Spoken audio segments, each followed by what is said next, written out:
नमस्कार प्रिय दर्शकों, मैं ज्योतिर्विद विनय तिवारी आप लोगों का अपने चैनल पर स्वागत करता हूं। आज हम लोग बहुत एक महत्वपूर्ण विषय में चर्चा करेंगे। आज करवा चौथ के विषय में जानेंगे। पति पत्नी के प्रति अटूट प्रेम का त्यौहार ये करवा चौथ बहुत ही महत्वपूर्ण माना गया है। करवा चौथ पत्नी अन्न जल को त्याग करके पति के प्रति दीर्घायु कामना के लिए और पति के सलामती के लिए, पति के शुभकामनाओं के लिए पत्नी यह व्रत करती है। जैसा कि हम लोग जानते हैं, पति पत्नी का प्रेम एक अटूट प्रेम होता है। और सत्यवान और सावित्री की कथा तो आप लोग सुने होंगे। पत्नी को इस युग में हर एक पत्नी को सावित्री जैसा बनना चाहिए और पतिव्रता का पालन करना चाहिए। इस त्यौहार से हमें सबसे बड़ी शिक्षा ये मिलती है। अब हम लोग जानेंगे कि प्रत्येक वर्ष हम लोग कार्तिक कृष्ण पक्ष के चतुर्थी तिथि को इस त्यौहार को मनाते हैं। इस बार यह त्यौहार 13 अक्टूबर 2022 को पड़ेगा। 13 अक्टूबर को इस त्यौहार को हम लोग मनाएंगे। इस दिन स्त्रियां पूरे दिन अन्न जल को त्याग करके और पति के प्रति भगवान शिव जी से एवं माता पार्वती, भगवान गणेश, भगवान कार्तिकेय जी से प्रार्थना करती हैं कि हमारे पति दीर्घायु हों, हमारे पति बहुत ही आगे बढ़ें, शुभ कामनाओं के लिए ही प्रार्थना करती हैं। जैसा कि हम लोग जानते हैं कि इस दिन भगवान शिव जी की पूजा होती है। शिव जी की पूजा करना चाहिए। और रात्रि में चंद्रोदय, इस बार रात्रि में चंद्रोदय 7:53 पर होगा। 7:53 पर आप चंद्रमा का उदय ही चंद्रोदय कहलाता है। मतलब चंद्रमा जिस समय उदय होंगे, जिस समय दिखाई देंगे, वही चंद्रोदय कहलाता है। तो उस समय चंद्रमा को देख करके चंद्रमा को अर्घ्य देना चाहिए, चंद्रमा का पूजा करना चाहिए।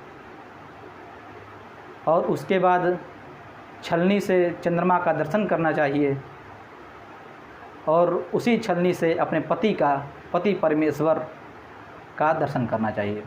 पति के हाथ से उसके बाद जल ग्रहण करना चाहिए। उसके बाद इच्छा अनुसार भोजन करना चाहिए, सात्विक भोजन करना चाहिए। जैसा कि हम लोग जानते हैं कि सनातन धर्म में अनेक प्रकार से त्यौहार आते हैं जो हमें किसी न किसी प्रकार से शिक्षा देते हैं।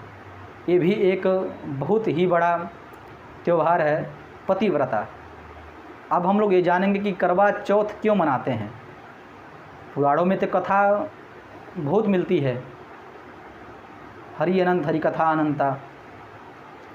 तो कथा 4-5 प्रकार के हैं, लेकिन उसमें सत्यवान और सावित्री की कथा को हम लोग श्रवण करेंगे।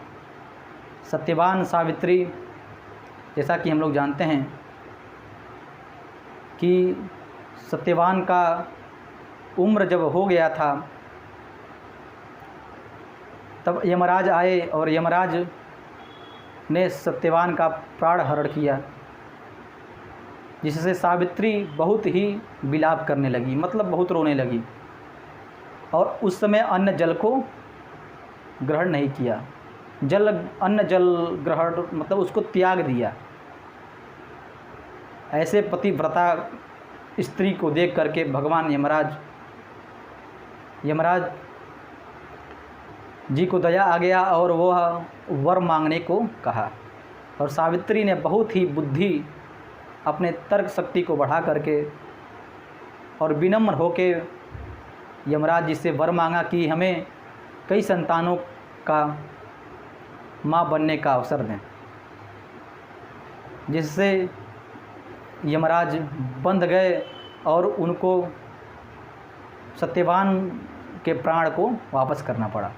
ये होती है पतिव्रता। अब तो बहुत कम देखने को मिलता है।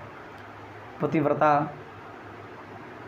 बहुत हैं भी, लेकिन जिससे भ्रष्टाचार इत्यादि उत्पन्न हो रहे हैं। यदि हम अपने धर्म का अनुपालन करें, यदि हम अपने धर्म पर अडिग रहें, यदि हम शास्त्रों के अनुसार, वचनानुसार यदि हम कार्य करें, तो हमारा भारतवर्ष भी बहुत अच्छे से आगे बढ़ेगा और भ्रष्टाचार इत्यादि जो हो रहे हैं वो ख़त्म होंगे। जैसा कि हम लोग ने जाना कि सावित्री व्रत क्यों मनाते हैं, अनेक प्रकार की कथा मिलती है। एक द्रौपदी की कथा मिलती है और भी मगरमच्छ का कथा मिलता है, अनेक प्रकार से कथाएं मिलती हैं इस पर। जैसा कि हम लोगों ने जाना कि सावित्री व्रत क्यों करना चाहिए और इसका महत्व क्या है। अब हम लोग मिलेंगे अगले वीडियो में, तब तक के लिए नमस्कार।